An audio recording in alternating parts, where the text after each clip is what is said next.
Ano nga ba yung dapat na adjustment na gawin ni Coach Tim? Dapat na bang i-activate si Baltasar sa kanilang second game kontra Australia? Justin Brownlee, dapat na nga bang palitan matapos yung performance kontra New Zealand? Sa pagkakatalo ng Gilas Pilipinas kontra New Zealand, isa nga sa mga napansin ng mga Gilas Pilipinas fans yung naging unusual performance ni Justin Brownlee kung saan 4 points lang ang kanyang naitala. Hindi rin maganda yung field goal percentage ni Brownlee dahil sa kanyang 10 attempts, 2 lang ang nagawa niyang maipasok. Kaya naman, may mga lumalabas nga ngayon sa social media na sinasabing oras na para palitan si Justin Brownlee dahil di umano'y ramdam na ni Brownlee yung kanyang edad. Meron ding mga nagsasabi na kupas na o laos na si Justin Brownlee. At kung ano-ano pa ngang masasakit na salita yung kanilang sinasabi sa ating naturalized player.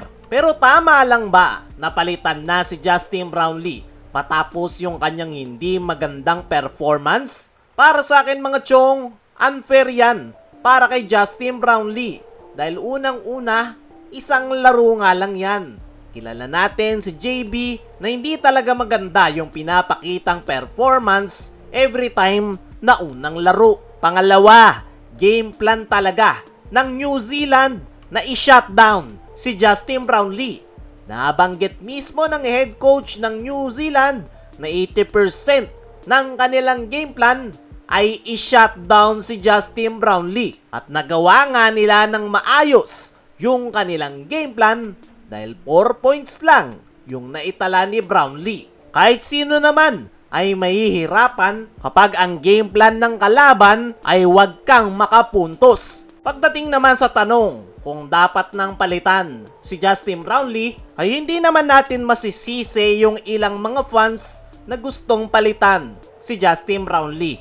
Pero yung sagot nga dyan ay oo, pwede nang palitan si Justin Brownlee pero hindi pa ngayon. Siguro in 2 to 3 years, pwede nang palitan si Brownlee. Pero sa ngayon, siya pa rin talaga yung maaasahan nating naturalized player dahil hindi natin maitatanggi.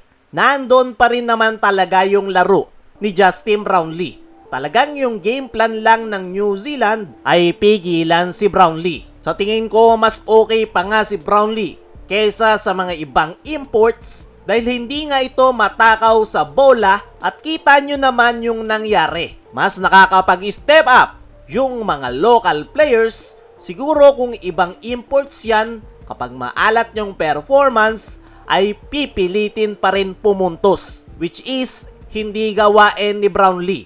Kapag maalat yung kanyang performance, hindi niya yan pipilitin at hahanapin niya yung kanyang open na teammates. Kaya yung sagot kung dapat nang palitan si Justin Brownlee ay pwedeng oo, pero mas okay pa rin na si Justin Brownlee ang ating naturalized player sa Gilas, Pilipinas. Samantala, ano nga ba yung dapat na adjustment na gawin ni Coach Tim? Dapat na bang i-activate si Baltasar sa kanilang second game kontra Australia? Sa naging unang laro ng Gilas kontra New Zealand ay lumabas yung problema ng ating national team kung saan ay kulang na kulang tayo sa depensa sa loob ng painted area. Dahil bukod sa outside shooting ng New Zealand, ay talagang dinali nila tayo sa loob ng painted area. At yan nga, yung kailangang magawan ng paraan ni Coach Tim Cone ngayong makakalaban naman nila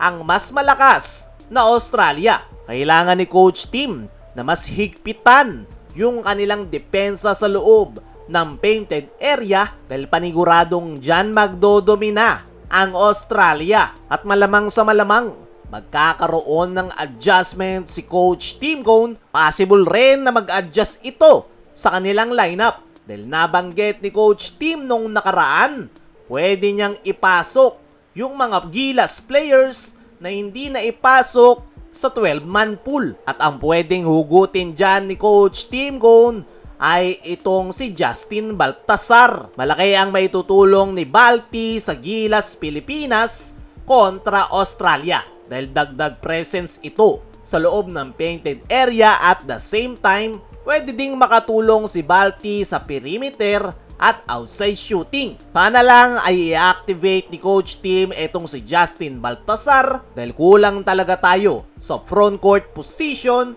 Isa nga si Balti sa pwedeng makatulong. Kayo mga chong, ano ang masasabi nyo? Si Balti nga ba yung adjustment na kailangan gawin ni Coach Tim Gon?